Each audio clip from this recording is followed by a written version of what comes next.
ರಸ್ತೆ ಗುಂಡಿಗೆ ಕಾರಣ ಎಂದು ಆರೋಪಿಸಿದ ಯಾರು ಗೊತ್ತಾ? ಎಲ್ಲರೂ ಆರೋಪ ಮಾಡಿದ್ರು, ಡಿ ಕೆ ಶಿ ಕಾರಣ, ರೋಡ್ ಎಲ್ಲ ಹಾಳಾಗಕ್ಕೆ ಡಿ ಕೆ ಶಿ ಕಾರಣ. ಎಲ್ಲಿ ಬೆಂಗಳೂರಲ್ಲಿ ನೋಡಿದ್ರು ರಸ್ತೆಗಳೇ ಇಲ್ಲ ರೀ, ರಸ್ತೆಗಳೆಲ್ಲ ಹಾಳಾಗಿದೆ, ಇದಕ್ಕೆ ಡಿ ಕೆ ಶಿ ಕಾರಣ ಅಂದರು.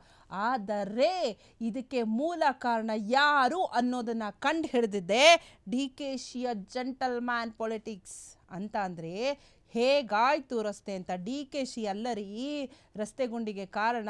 ಇದು ಆಗಿರೋದು BJP ಬೊಮ್ಮಾಯಿ ಸರ್ಕಾರ ಇರಬೇಕಾದ್ರೆ ಟೆಂಡರ್ಗೆ ಸೈನ್ ಹಾಕಿರೋದು. ಅವರಿಗೆ ಬೇಕಾಗಿರೋರಿಗೆ ಟೆಂಡರ್ಗೆ ಇವರು ಬೊಮ್ಮಾಯಿ ಅವರು ಸೈನ್ ಹಾಕೋರು. ನೆಕ್ಸ್ಟ್ ಬಂದಿರೋದು ಕಾಂಗ್ರೆಸ್ ಸರ್ಕಾರ. ಡಿ ಕೆ ಶಿವಕುಮಾರ್ ಉಸ್ತುವಾರಿ ತಗೊಂಡ್ರು. ಡಿ ಕೆ ಶಿವಕುಮಾರ್ ರೋಡ್ ಮಾಡಕ್ರಿ ಮಳೆ ಎಲ್ರಿ ನಿಲ್ತಾ ಇದೆ. ತಿಂಗಳಿಗೆ 10 ದಿನ ಮಳೆನೇ ಬರ್ತಾ ಇದ್ರೆ ಡಾಂಬರ್ ಹಾಕಿದಾಗ ರೋಡ್ಗಳು ನಿಲ್ಲುತ್ತಾ? ರಸ್ತೆಗಳು ಮಾಡಬೇಕಾದ್ರೆ ಮಳೆ ಜೋರಾಗಿ ಬಂದರೆ ನಮ್ಮ ಬೆಂಗಳೂರೇ ಮಲೆನಾಡು ಆದಂಗೆ ಆಗಿರುತ್ತೆ. ತಿಂಗಳಲ್ಲಿ 10 ದಿನ 15 ದಿನ ಮಳೆ ಬರುತ್ತೆ. ಬೆಳಿಗ್ಗೆ ಮಳೆ ಸ್ಟಾರ್ಟ್ ಆದರೆ ರಾತ್ರಿ ತನಕ ನಿಲ್ಲಲ್ಲ. ಇಲ್ಲ ಅಂದರೆ ಬಂದು ಹೋಗುತ್ತೆ. ಇಂಥ ಮಳೆಗಾಲದಲ್ಲಿ ರೋಡ್ ಮಾಡೋಕ್ಕಾಗುತ್ತಾ? ಟಾರ್ ಹಾಕೋಕ್ಕಾಗುತ್ತಾ? ನಿಲ್ಲುತ್ತಾ ಹೋಗಲಿ?